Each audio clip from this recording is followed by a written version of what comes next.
You can make 100 grand a month with 100 views. You couldn't do it in the past. Ted Carr, creator, coach, and successful entrepreneur, winner and investor in the school games, helping entrepreneurs create freedom and make $10,000 to $20,000 per month, all through their own content. It can be as simple as uploading content and getting a client just from that content. So people are like, oh, well, I don't know what kind of videos to make.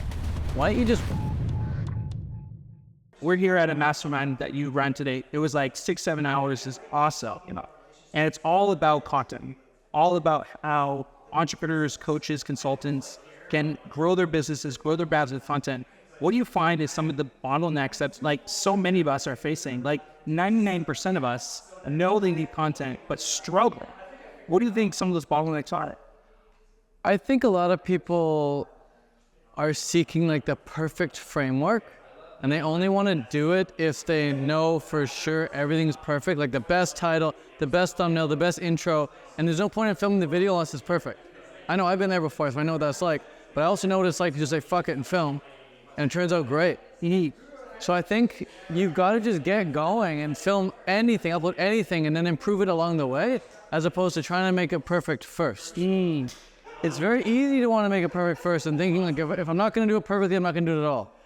But then you end up not doing it at all. So yeah, you'll never get to perfect. You'll never make it perfect if you never start. Yeah, you'll never know what that will look like. You don't know what your clients want until you actually put it out there. Yeah, and you'll be surprised too. Some of I've got videos just called like life update, and I'm just chatting about what's going on in my life, and those videos do really well compared to a video where I'm teaching like absolute gold for 5-10 minutes. Nobody clicks on, nobody cares. And I put a lot of time and effort into editing that one versus the life update I just freestyled. So you don't even know it's going to perform well until you put it out anyway.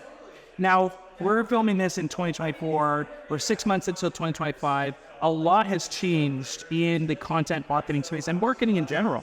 I mean, so how you see, you've been creating content for a long time, I think almost like a decade, if that's right. Longer than a decade. So how has content changed, and what is like the winning formula of today, of 2024? I think one of the things that's craved nowadays is authenticity. And people have a radar now for what's fake. Because more AI content's getting pumped out too now, right? And so we look at pictures of like Cristiano Ronaldo, we're like, that's not even him, that's just AI. Yeah. Yeah. And so we can really sense if something's fake or not, if someone's being real, or if someone's trying to be all scripted and trying to act a certain way. But when someone's authentic, they're just themselves, they really like that, really vibe with that. And so when people share their beliefs, even if they're not popular beliefs, like this is just what I believe in. Like, I think it's awesome when people share those controversial beliefs. Even if it's something I disagree with, I think it's authentic. So you've seen how the marketing's changed and that people want to be more raw and authentic. And yeah, look at Sam Sulek. We just talks on camera for 30 minutes nonstop while driving. People love it. Huge. Yeah, huge channel. Gained so much momentum in like a span of like a few months. Just talks and works out and drives a car. And then the best content strategies. Very authentic and just flows. Doesn't second guess anything. So that's a big one. Authenticity. So how has marketing changed, right? So you can say you've been creating content for over a decade. How has it changed? Because we used to come from a landscape of like everything needs to be like a commercial and perfect to now this authentic. Is there any other things that you've noticed have changed in the landscape of marketing? Webinars? Well, shorts are new. Okay. Right? Shorts are new. Now and you got to get people's attention within the first 10 seconds now, or they're throwing out the next one. Or they're going to double tap, skip ahead by 10 seconds, right? Can't be any boring parts now too.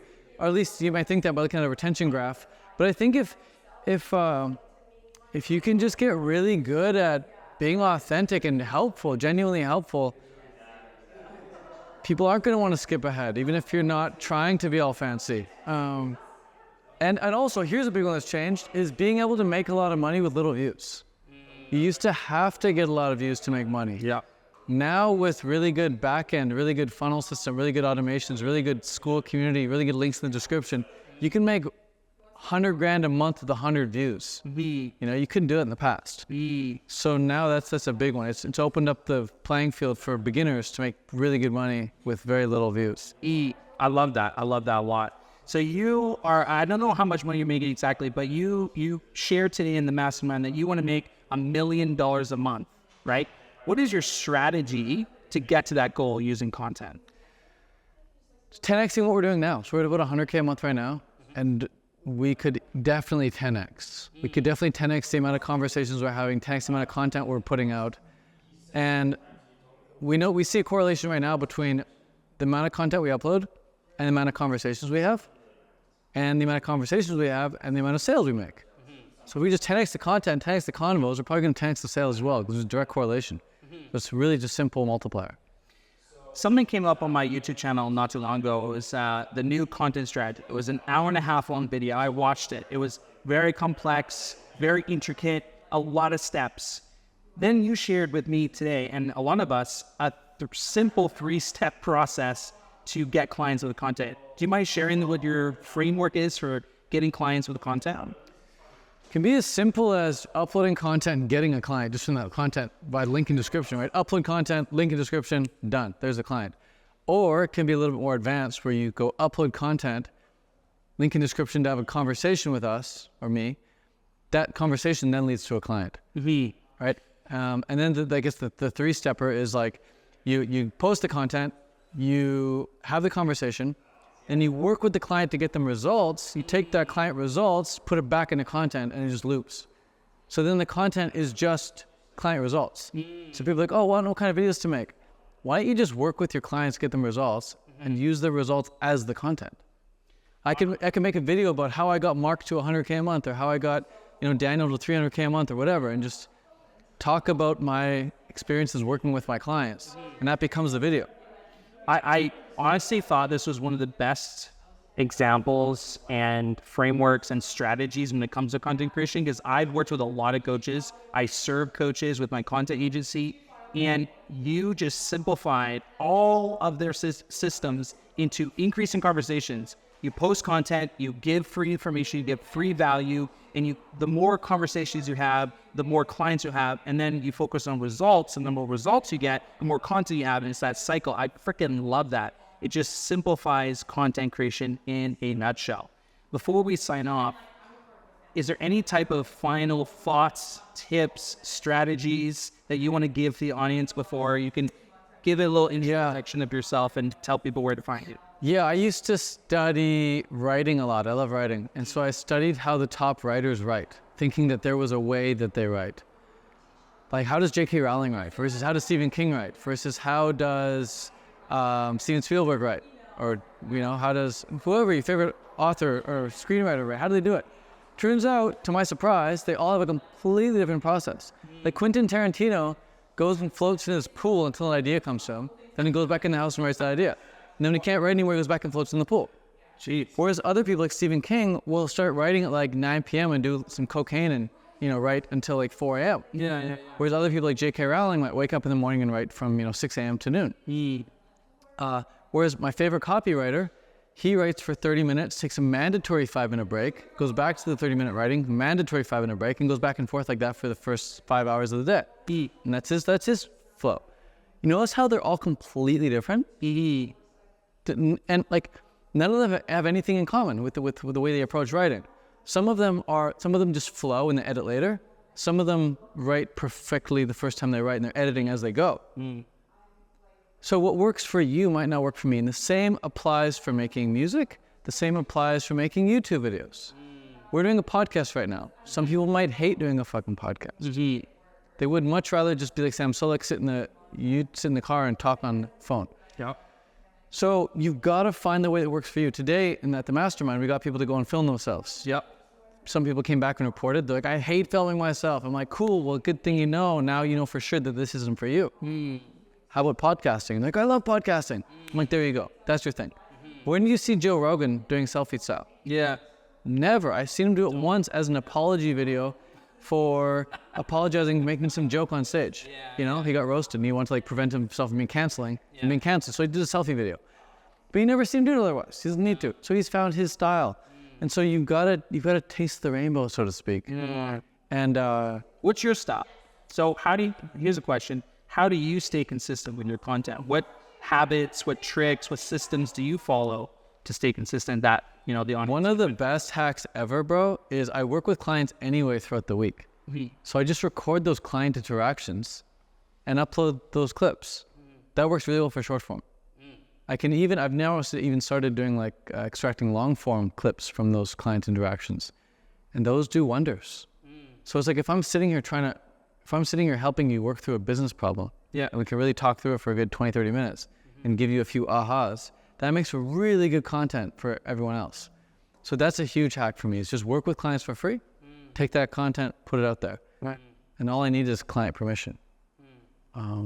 Another way is podcasts, of course, but best hack is just working with clients.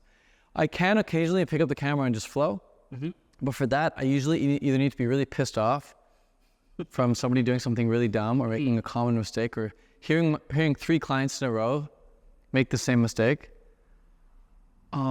or I need to have just found something that's like super revolutionary in my own business. I'm super excited, super passionate. I got to make the video, got to record it.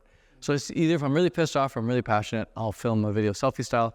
Other than that, it's hard for me to just get into a flow because it's just not my style. I second guess myself. I wonder, is this even helpful? Blah, blah, blah. But that's awesome. Yeah, I was gonna find the flow. You talked to us today in the mastermind about how we all want money, but we all want money to do something, right? What is your mission? Why are you offering so much value for free? Why are you producing this content? Why are you having a school community that's free with thousands of members? Great question. Somebody helped me for free, bro, back in the day. So it feels so wrong to charge for information that I was once given for free. Like, how dare I turn around and charge the masses, people in a lot worse situation than I was in? How dare I charge them for information that I got for free? Some dude went out of his way to help me for free. I need to pay back, pay forward, and just share to the world what I was taught. 100%. Why would I charge for that? It's wild. So I give all my information away completely for free. There's nothing I hold back. I even share my client interactions. Like the stuff that somebody paid me 10 grand to tell them something, I'll tell them that thing for the 10 grand. They'll take the video and give it away for free. And then I just charge for people who want to be that person in the hot seat. You know, if they want to be in the hot seat, if they want to work directly with me one-on-one, then I'll charge for that. Because obviously my time is limited, but my information is not limited, it's infinite. So there's this idea out there that if I give away my secrets, if I give away the information for free, and you touched on that a little bit, but I just want to own in on it. If I give away the secret sauce, no one will pay me. What do you want to say to that person that believes that? That is their belief. Yeah, it's really interesting. I used to feel that way. Yeah, me too. For sure, me too. But I've also been, so I've bought things off from IKEA, and I get home and I have the instructions, I can do it myself. But the last thing I want to do is set it up. I'd rather call my dad, the handyman, or call like TaskRabbit and be like, yo, can you come set up this desk? Like, I don't want to do it. I love done-for-you services. I love done-with-you services. Like if someone said, Ted, here's how to write a book, now do it. Well, I know how now, but I'd still rather do it with somebody. Like Hormozy writes all his books with somebody. As he's writing, they're editing right behind him. If I was to go for a 21-kilometer run, I know how to run for 21 kilometers. I'd rather do it with you. Let's go run together. I like doing stuff with somebody or some stuff getting done for me. Yeah. And I want it done right. I want stuff reviewed. You can tell me how to make a video. I go make the video myself, but I still want it reviewed. I still need that custom advice, that custom input. So, I love that though. Yeah, and the thing, I'm sure people have heard this all the time, but people do think this. They think, wow, if this is their free stuff, imagine their paid stuff. If this is the stuff they get for free, what can I learn from them more personally? You said it, someone, you got something for free, so why wouldn't you pay that forward? Why wouldn't you give that back, right? And it's that generosity, I think, is why you've built such a massive following, why you have such a massive free community. And we had, I don't know how many people, 30 people come from all over, like one guy's from Dallas, Texas, flying all the way to Vancouver. Some lady flew in from Poland. So content it's so crazy how we think so small. Someone said, I only get 200 views. And you mentioned that, what if 200 people were in this room right now? You would feel so different. That'd be an expensive venue. Yeah. It's a lot of money for a venue to fit 200 people. That's a lot of people, yeah. The thing with the content too, even if it gets so few views, those 200 people that you help, if you're helping them solve a very specific problem that nobody else is helping them solve, they're so grateful. And because there's only 200 people, they feel like they know you a bit closer. They're like, oh, like I'm in on Kyler before he blows up. Yeah. You know, I'm watching Kyler at 200 views. Yeah, I'll go to his mastermind. No one else knows about this fucking guy. You know, they got the in. So it's like, imagine watching Sam Elvins when he had 200 views. Imagine watching Hormozy when he had 100 views. Like, you're just like, I got the in. I got the sauce. Nobody else has that shit. What else can I get? So it's actually goes to your advantage. Like when someone's got hundreds of thousands or millions of views, I feel like, yeah, everyone knows this stuff now. It's common knowledge. People like that secret sauce. Like when I find a musician that I really like and he hardly gets any views, I love that musician so much more because I'm like, that's my boy. This guy's got like 1,000 views and his songs are bangers. But if I'm listening to like Drake, I'm like, well, who doesn't listen to Drake? So whatever, it's just Drake. Yeah. But Little Homeboy comes on, he got some sick music, you're like, this guy's dope. So it's like that with content too. You can be underground. Just be that underground artist, be that underground rapper, be that underground rock star. That really resonates with me. I remember in school, because I was into hip hop and breakdancing, I always loved to like tell my boys, like, oh, I've heard of this. Yeah, you called him. Yeah, exactly. He's your guy. Yeah. You're the one to put him on. That speaks really, really highly. That's awesome, man. So before we sign off and then we end this short little podcast here, is there any message you want to tell people before we give them, before you tell them like where to find you and how to follow you and consume some of your content? Anything I want to tell them? Just, here's a tip. It's a funny tip. I've never said this before, but it's a huge tip. You're going to eat anyway 3 times a day, right? Or probably maybe twice a day, at least minimum. Unless you're doing OMAD, 1 meal a day, whatever. You probably eat 2-3 times a day. While you're eating, you might as well educate yourself. So put on videos like this every single time you eat. Every single time I'm eating, I'm learning. My eating is not just eating. I'm always eating while I'm learning something. It's always educational. I have educational meals.